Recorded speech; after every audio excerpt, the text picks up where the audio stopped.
Yo, what's good, fam? Happy Good Friday to you.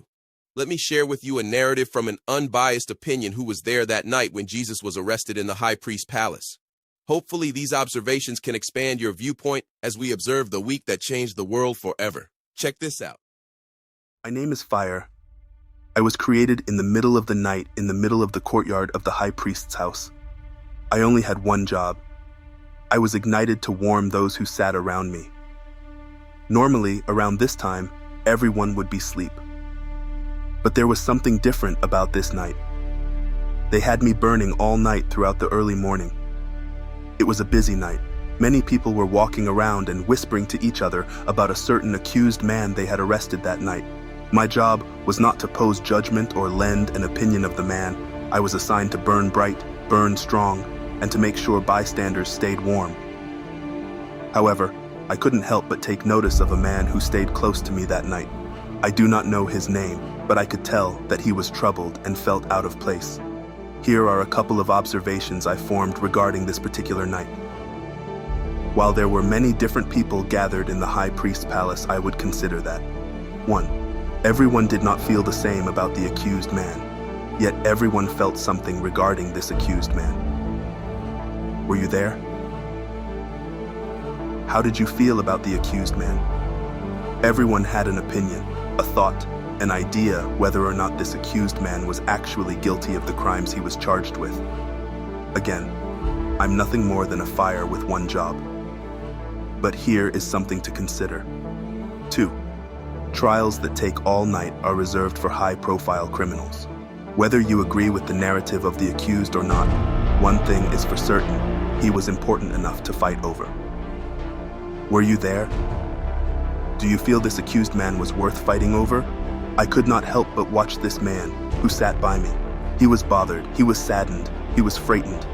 As he continued to warm himself, a young girl seemed to have recognized him and questioned if he knew the man who was being accused.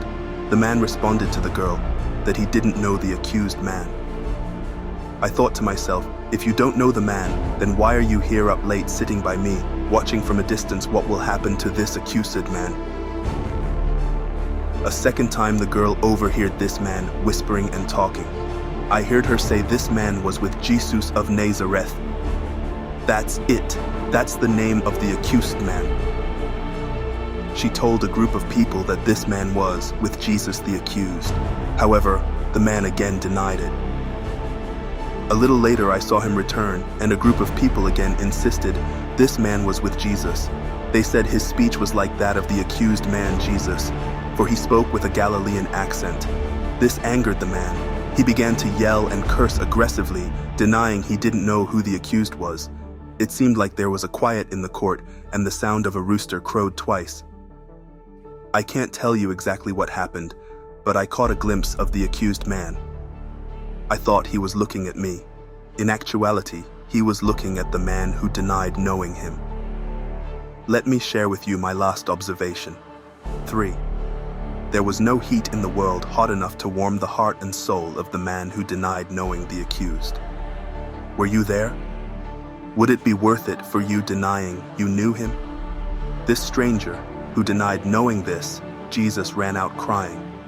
He was in pain for what he did, or maybe what he didn't do. I'm not sure. What do I know?